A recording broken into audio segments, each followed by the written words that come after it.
Welcome to NFL World, where NFL starts and ends. I'm your host, Jacob. And we have a football game this week. Well, it's a Hall of Fame game, which is important. So, before we get into that game, let's discuss a new contract that happened for a Bears wide receiver. DJ Moore agrees to a historic new contract. This is all off SiriusSports.com. $110 million over the next 4 years. It was confirmed by CBS Sports is Jonathan Jones. The extension includes $82.6 million in guaranteed money. Moore made history by becoming the first NFL receiver to have the first 10 years of his career guaranteed.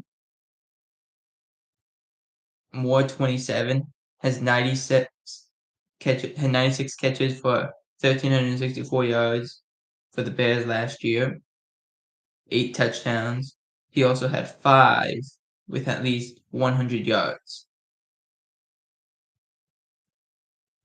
That included a 230-yard performance and that also resulted in 3 touchdowns. If I think that's the way, there you go. In a Game 5 win over Washington. Moore spent time before that with the Carolina Panthers. 97 career games. He started 90 of them. Caught 460 passes of 752 targets for 6,565 yards and 29 touchdowns. He had more than 1,100 receiving yards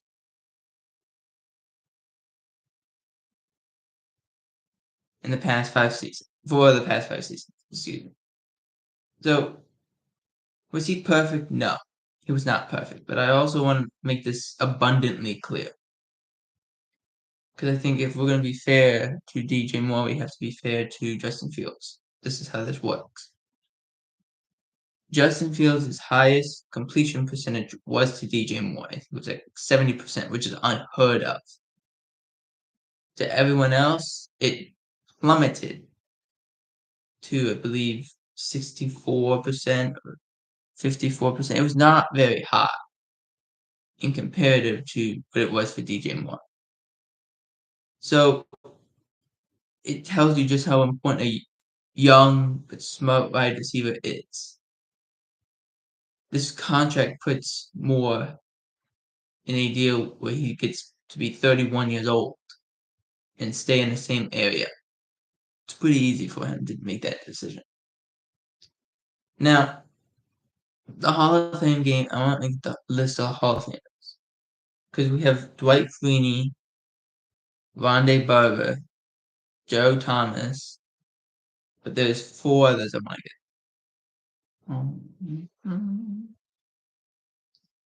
So when we get that up, we will. Okay, here we go.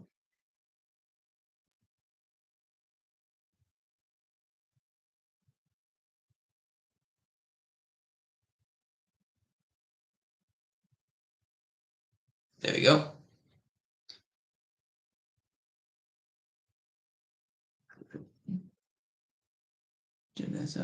I'm getting the same right. Okay. So we got Dwight Freeney, Randy Gramshaw, who played for the Orange Crush, Devin Hester, the return specialist, Andre Johnson, Steve McMichael, Julius Peppers, Patrick Wells.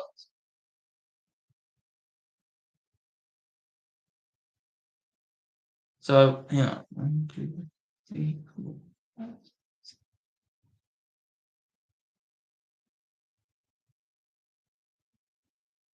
Okay, that was weird, but alright. Dwight, I made a mistake earlier saying Rondé and Joe. That was probably last year. But Dwight Freeney goes in. This is a fairly good class.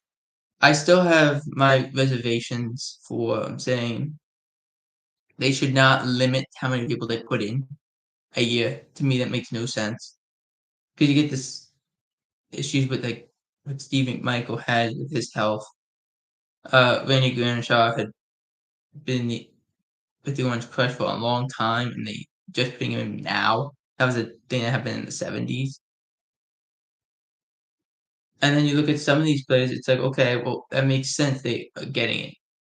Gavin Hester, probably greatest return specialist of all time. Dwight Freeney, absolutely.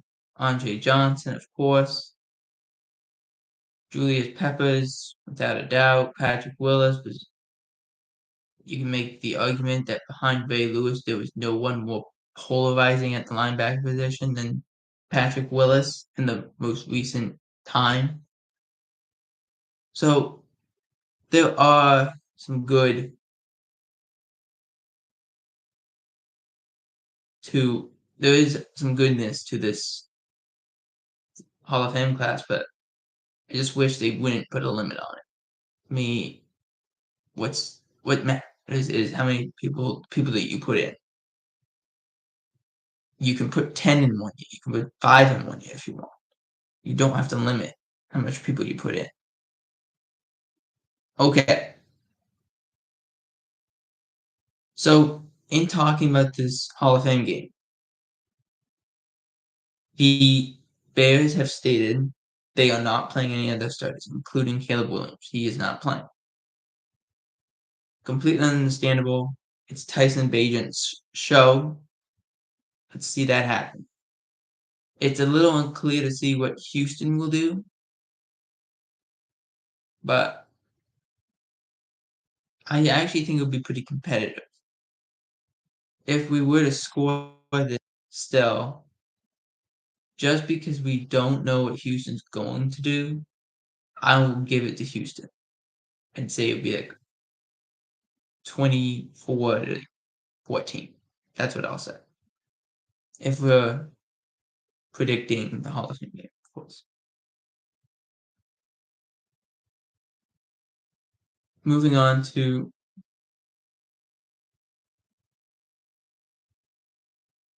some interesting conversations as it comes down to the NFL. They have been talking about this new Hawkeye system that they're going to run. Basically, this is going to be their replay system that they are previewing in the NFL preseason. And if it goes well, we'll go into the regular season. Now, the reason I say that this test needs to be effective is because there's so many things that could go wrong. Quote from the NFL: "The NFL to test Sony's Hawkeye tracking system for line to gain situations during the preseason." As it goes on, gene steroids toward the index card will no longer be necessary, as the NFL has determined on Wednesday that the league announced a partnership with Sony to make the company officially part of the NFL with a technology partner. The new official headsets will be selling begin in 2025, but will also bring some possible innovation to the quote unquote chain game. The Hawkeye tracking system is being developed for the state of the art of the Lions game, optimal tracking technology to review and make critical ruling on plays, helping achieve the highest level of integrity of the game. That was the whole quote. Now, That's just a bunch of words, and a lot of people are gonna be like, "Well, what the hell is that?" Basically, we are trying to make the game better. That's what we're trying to do, make the game better. We are too slow in development because it shouldn't take that long to figure out, okay, well, we gotta place the ball on the 44-yard line, but on the left hash, not 44 on the right hash. Okay, that should be the answer. It should be quick. It shouldn't be, yeah, well, we gotta do this, do that, do this, do that. It just makes it easier because sometimes it's like, oh, that was a very unfavorable spot that the officials gave. He was clearly over the 44-yard line, and they put the ball back at the 44.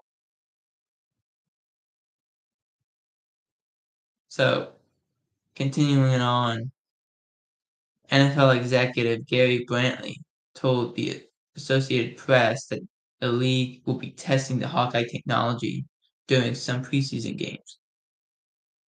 I would assume the Hall of Fame game is one of those preseason games that would be testing it.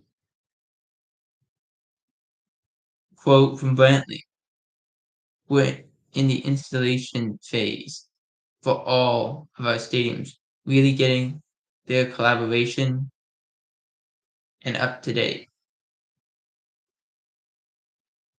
We're just really getting into a place where the system is as accurate as possible, really calibrating across all multiple stadiums. We have multiple stadiums with multiple dimensions inside those stadiums with different age. So we're really just going through the installation of putting in the infrastructure and making sure these cameras are installed. Again, a lot of words get us very little. That's kind of the NFL's forte. A lot of words, no exact direction that we are going. The NFL currently uses two orange sticks that connect to the chain to make sure of the first downs where possible. Look, it possibly looks archaic. It has been effective for the most part throughout the game's history, but has gone through some miscues from time to time. Even if the Hawkeye technology does take over, however, the method would remain in a backup capacity. Basically, we're just trying to figure out how to quicken this game a little bit. Say, okay, it's 1st and 10 on the 40-yard line, not 2nd and 1 on the 41. That's basically the best way to explain it. It's not a terrible idea, but I assume it's going to be used in the Hall of Fame game, and we'll see how it goes. Now, I'm more disappointed in this rule tweak, I should say. So, what happened was the NFL tweaked the rule about the onside kicks. The onside kicks are or have been an issue because it is hard to get them done. It's very difficult. This is just the quote from the NFL. NFL tweets new kickoff rule by banning certain type of kick. Matt LaFleur said that he thinks that more changes are coming to the said rule.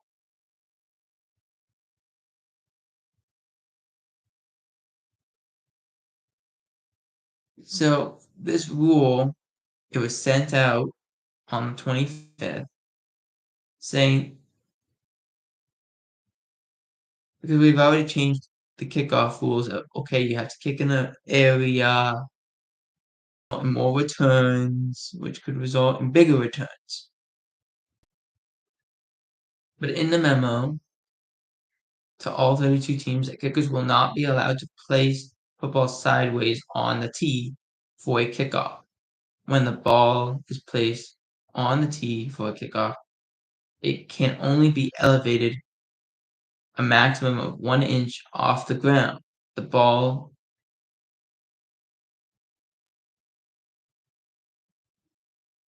If the ball is placed on the tee horizontally, then it ends up having about 1.5 inches off the ground, which is why the NFL is prohibiting such a setup, I should say, a horizontal setup. In the image below, you can see, so basically they just have the ball completely plateaued over the tee. In fact, one of the special teams coaches said it's going to be a complete. Oh, what's up to you, Dan? How are you doing on this glorious Wednesday? Back to what I was saying about the special teams coach. He said this is just going to be a complete expletive show.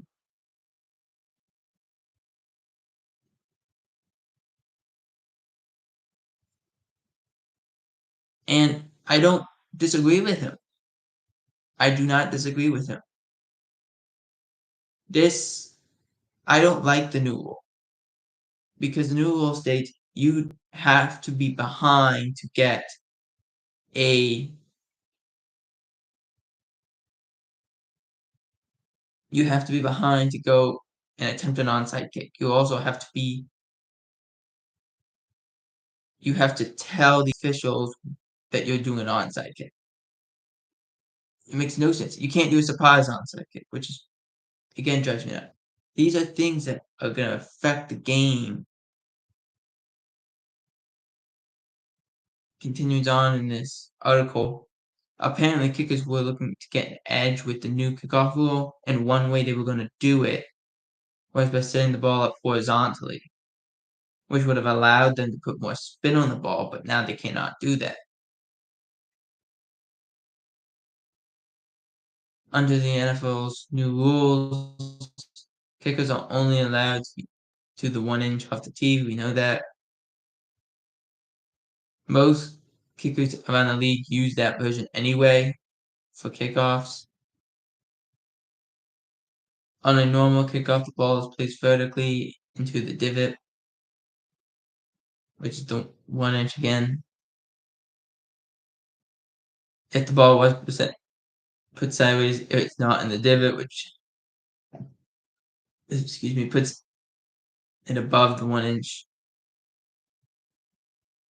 The NFL did note that you could put the ball sideways if it direct. Hold on a second.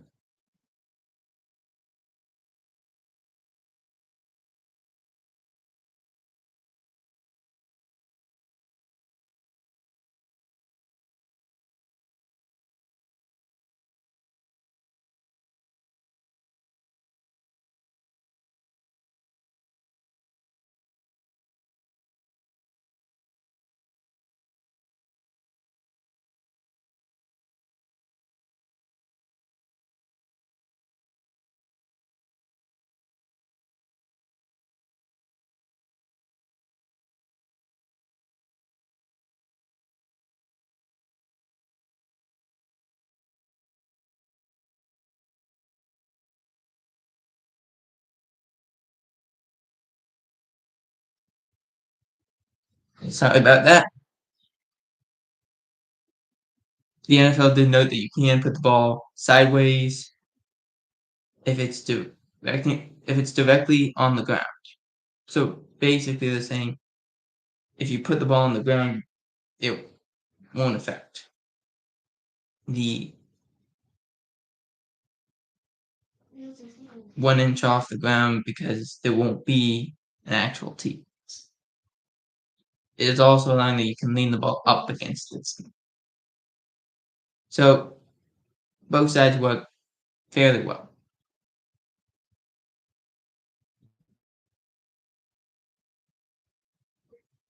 The Packers special coach Rich Bisaccia said this week that he thought more changes are coming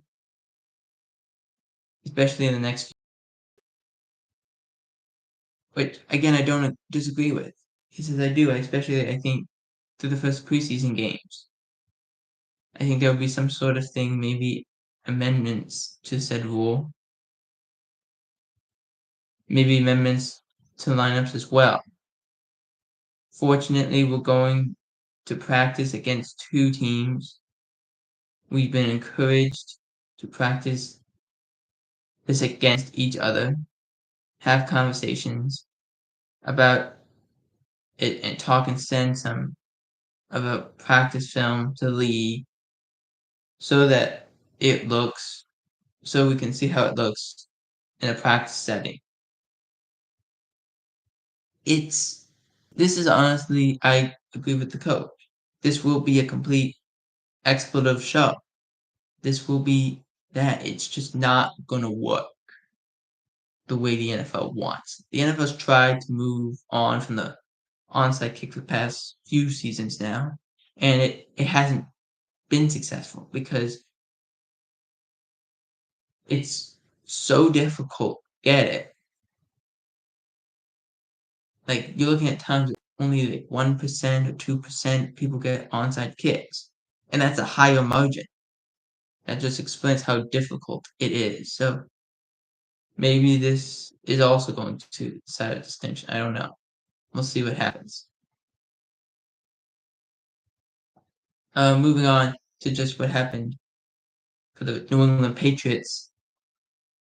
Defensive tackle Devon Gonshaw lands an extension with the New England Patriots, 2-year extension, as Matthew Judon still awaits his own long-term deal. The deal is worth up to $21 million, $16.5 million guaranteed. Gonshaw is the only reason that their defense is in the position that it is right now, as they just lost. The Patriots had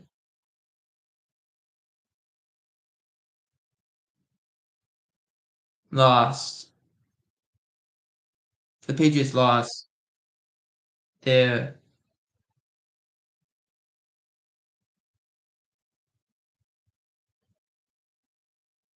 other defensive tackle, Christian Barmore, to blood clots. This is not the first time we've heard about this, of it being in New England. There's been blood clots issues. Famously, the center for the Patriots, David Andrews, had this. To the point I was texting my brother, who's a New England Patriots fan, and I said, "Did you see what happened to Christian?" And he said, "No." I said, "Well, you look it up right now. Like, look it up." And he was like, "Oh my God." I'm like, yeah, it's pretty bad. And that's just so unfortunate. You get injuries to guys, especially like that are health scares, not just injuries that normally would happen on a football field. Like, that's very scary. So you hope Christian's okay, but like this is a move they needed. Did I not turn this on the whole time? Jeez.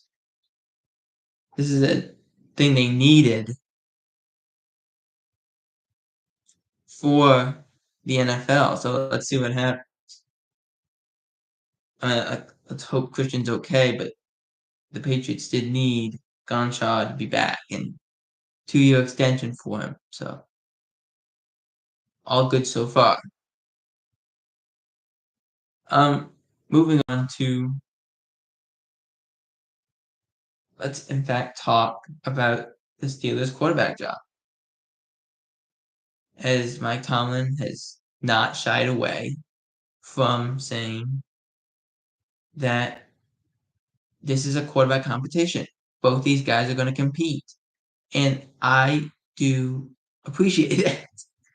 Because like if you look at Russell Wilson, his season last year was not very good, but he was better than he was the year before. So you take that. In the case of Justin, he's trying to start up his career. He's really trying to. It didn't work in Chicago.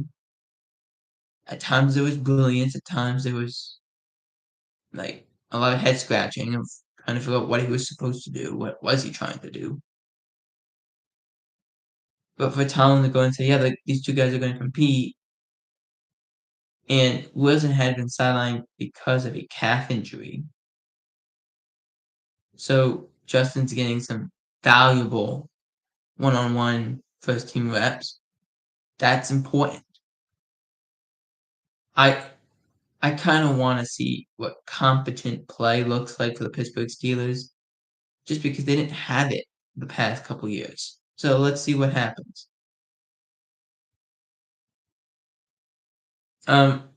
Moving on to, let me see if I can find it. Okay. We're gonna start with this.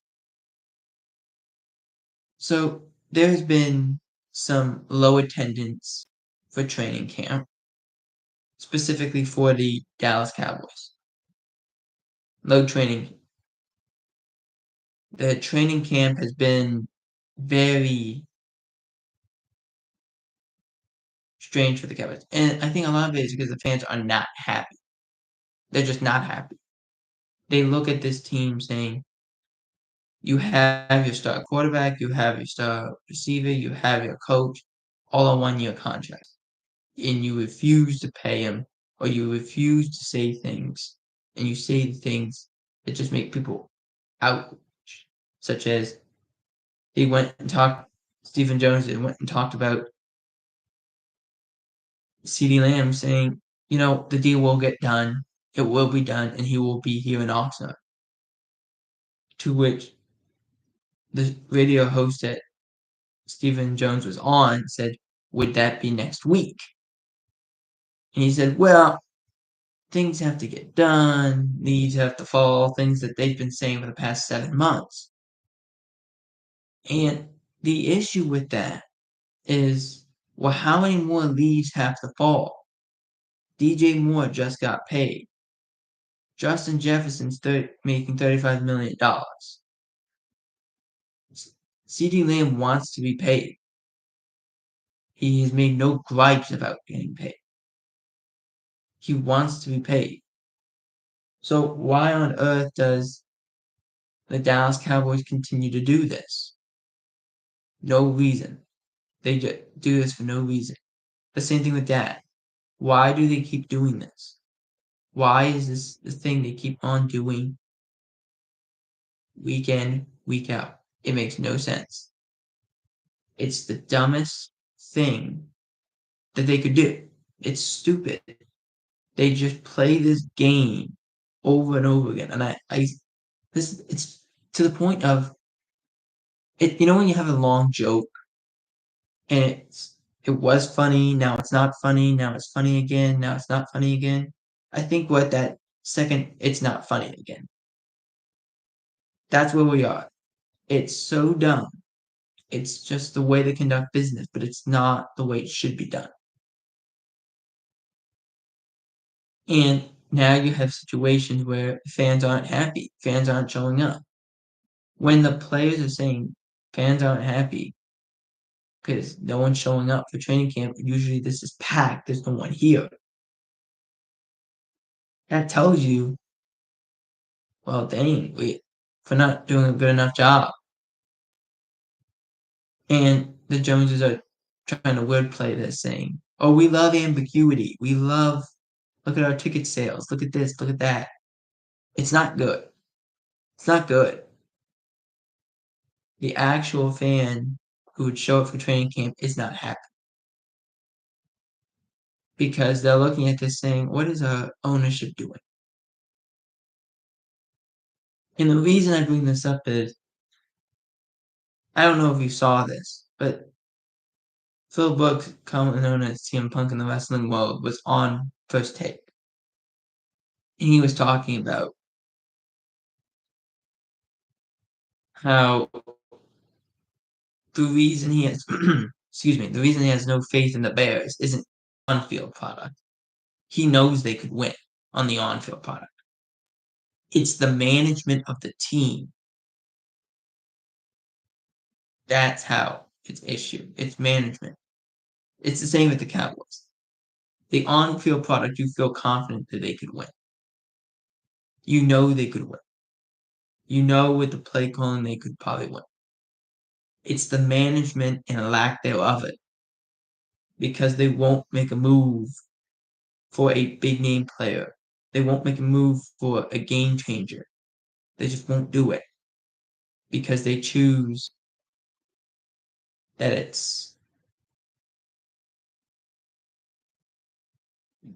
it goes against everything they want to do. It's just frustrating. It's frustrating as a Cowboys fan. It's frustrating as a media personality because you want to talk about it, but there's nothing to talk about. And we're in July, and we still have to talk about this. Now, before we go, we have notable names that went down, including two Chiefs contributors that went down. So let's get into that. So the first name was Kadarius Toney. He went down.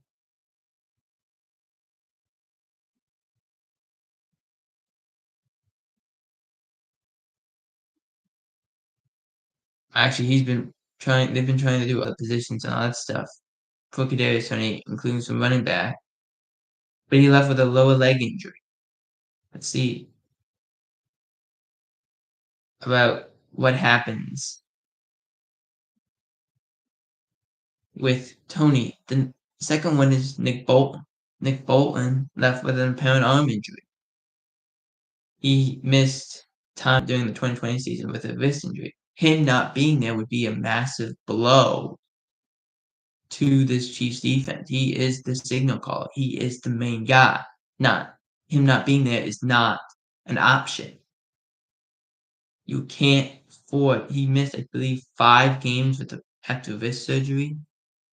That tells you how much they need him because they did not look the same without Nick Bolton. The next guy up,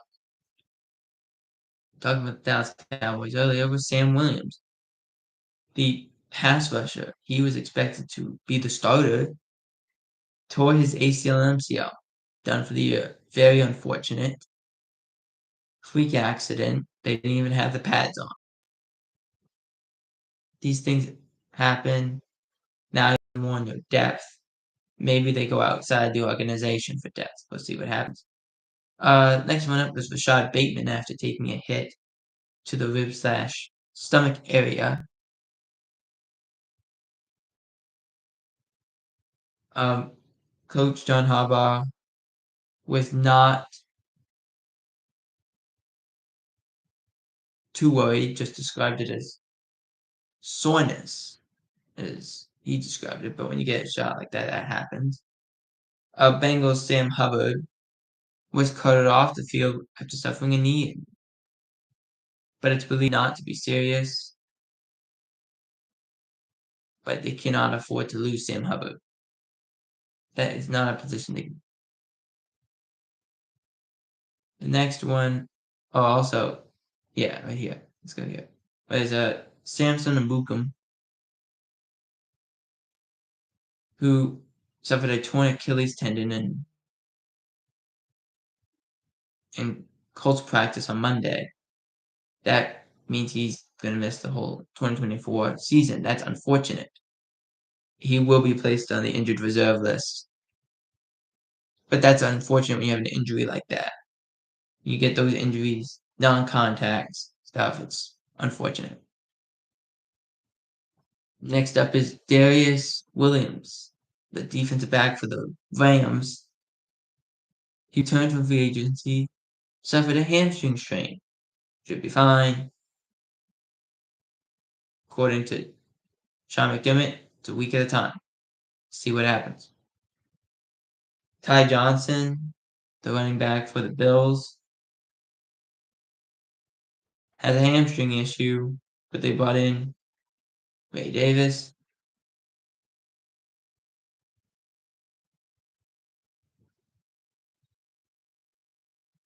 They have James Cook. see how this all pans out. The next one up is one of the Chicago Bears players, Nate Davis, who's the offensive guard, has an undisclosed muscle strain. See what happens. Eberflus said it was day by day for Davis, and we'll see what happens in the distant future. Saying it's Kondre Miller, the running back, hamstring injury. See what happens.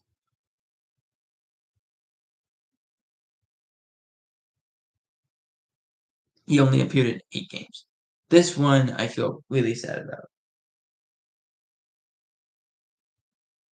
Justin Watson, who is actually one of the better Chiefs wide receivers, foot injury. Suffered a foot injury, but it could lead to some more reps for Sky Moore and Xavier Wood,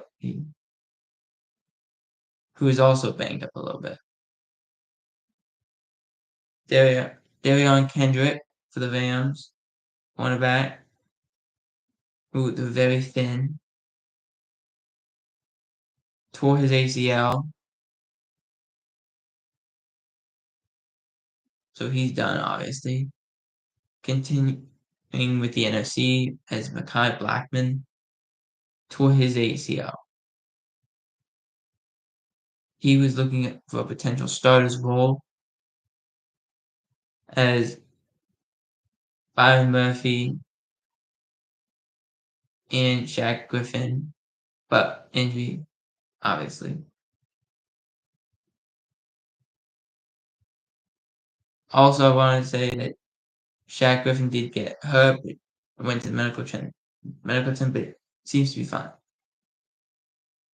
So these are injuries that do affect, and you're really sad about them, but you just gotta know. The NFL, you gotta press on, hope for the best. And we're only at the Hall of Fame game. It's still 3, 4 more weeks of this. So let's see what happens. And maybe some of the injuries can be turned around. Maybe they go get some veteran players, and we'll break it down for you right here on NFL World. But until that happens, for NFL World, I'm Jacob Hebert. Out.